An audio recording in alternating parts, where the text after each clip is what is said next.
It's pretty over the top. But the portraiture, though, is mind-blowing. Amazing portraiture that survives. That just shows just crazy clothing, you know, like a fully gold waistcoat, you know. There's a surviving waistcoat from Arthur Middleton, and it is a cloth of gold. It's gold and silk. Pretty amazing. So. How do they make gold and silk? Well, what they do is they take silk and they spin gold around it.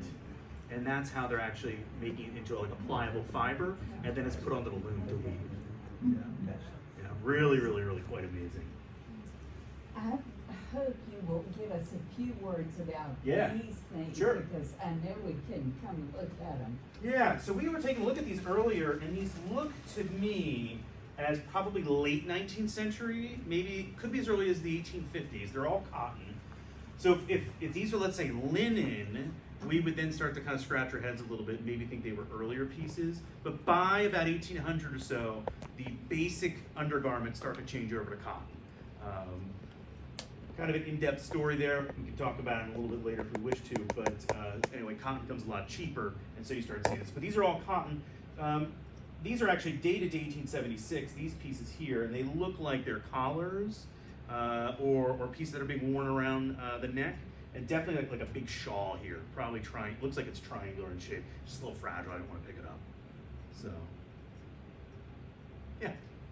Sorry. He has a question. Go ahead, sorry. So earlier you mentioned the Chinese influence on the fabric and the style and the decoration. I'm assuming that sort of goes hand in hand with, we see that in ceramics in England and everything else. So once the trade routes are established and they're coming in, the English immediately try to make their version. Is that what's going on in the fabrics too? Yeah, and they don't do very good jobs at it. Yeah. So the things too with Chinese silks is, again, they're very light. I mean, they're like paper, like even finer than paper. They kind of invented it, right? Yeah, exactly. They have perfected it over 1,000 years. It's just like the Chinese will never try to perfect wool because the English have perfected that. You know, it's just easier to get it, to import it rather than making it. And so, yeah, they all have influence on each other, whether it's from the textiles to furniture to moldings in a home. You know, they're all playing off of one another because it's just fashionable. It's different. Is that what? So on the second half of that, why were the English looms so much smaller? Was it a trade?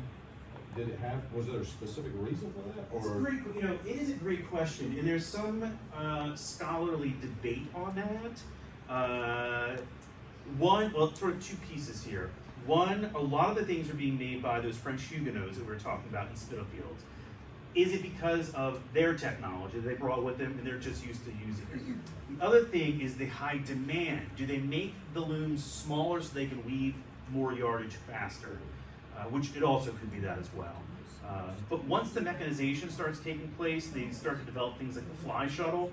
I mean, you can make it as long as you want, as long as you can get that shuttle across that warp, it doesn't matter.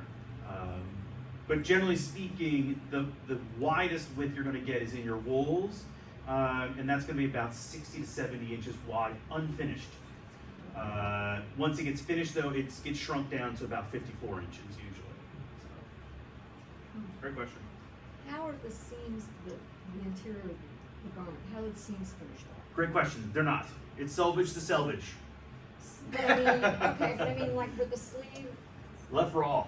it still is a raw edge. Yeah. They never finish. They don't this? care. Okay. Yeah. That's Yeah, this is incredible. really interesting. And everybody, whenever we show antique gowns, everybody's like, it's not finished. Yeah. You know? Yeah. But they didn't care.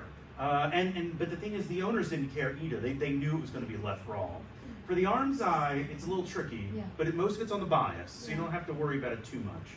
Yeah. But the lengths, like the seams that go down the petticoat, they're just running stitched because they know they're going to take those panels apart at some point and remake them. So keep in mind, you are not paid by the hour; you are paid by the piece.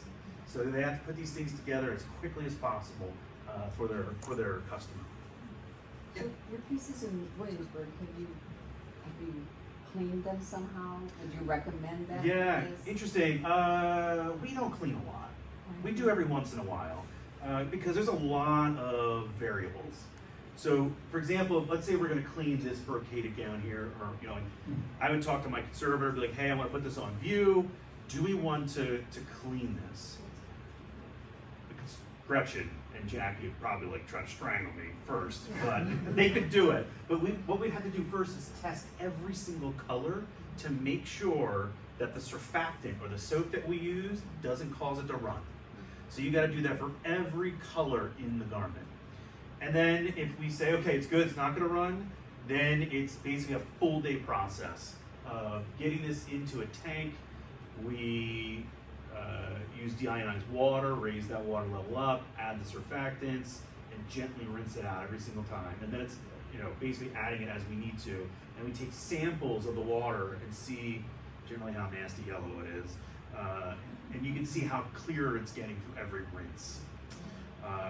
But honestly, the washing part, even though it's a little nerve-wracking, I think they would argue is the easiest part. It's the drying. Because what happens is, how many of you all ever had tide lines in a tablecloth or something? So the tablecloth gets wet, it pushes the dirt out, where it dries, that's where it deposits the dirt. So we're never going to get all the dirt out of a 200-year-old gown, as much as we'd like to think we would. And so when we dry that, it has to be in contact with what we call a drying cloth, which is just like a sheet, but it has to be in complete contact or else you get tide lines. And so a three-dimensional garment is really tough to do. We've done it, it's just tough. It's a lot easier to do with something like a quilt or a sheet or a pillowcase or something. But I think the other thing too that people are also surprised is if you clean it, it may not change the appearance. It may, but usually it doesn't. Usually what we're trying to do is to neutralize the acidity in it. So generally these are cotton fabrics that we're washing because they tend to get really acidic over their ages and they turn brown. I mean, you guys probably have seen quilts, old quilts, and got kind of like these big brown spots in them because they get acidic. And so we're trying to balance that pH out a little bit so we have a little bit longer life with that quilt or that sheet or whatever that might be. Does silk have a longevity? It can, but it's got some pests that like it.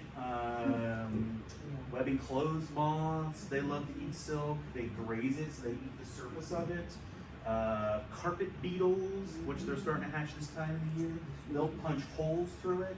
So there's a lot of inherent vice with protein fibers, wool and silk.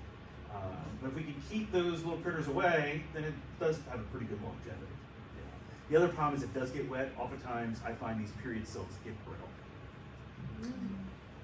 All right, I think I'm running over. But it's fascinating. And we all enjoyed it. Thank you so much. We really Sure. appreciate it. Patty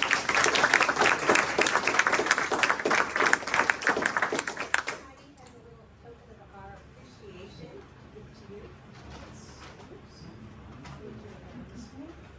Yes, this is a salt token. Thank you very For much. today. We even get a Cupola House Day. Ooh. Thank you very much. Thank you. Thank you. Thank you. And I'll hang around. So if you guys have more questions, we can take a look. So please help yourself to some refreshments outside, and we just want to thank you all so much for being here today. I want to remind you, March 4th is our next speaker series, so we hope to see all of you then. But we do appreciate your coming here to support Cupola House and to be able to see these magnificent gowns. And we do so appreciate Neal Hurst being here because really the expertise, what we've learned, I'll speak for myself, what I feel like I've learned is just, it's enlightened me so much, and thank you so much. You're welcome, sure. Thank you, everyone. John will have Yeah, a sure. question for you.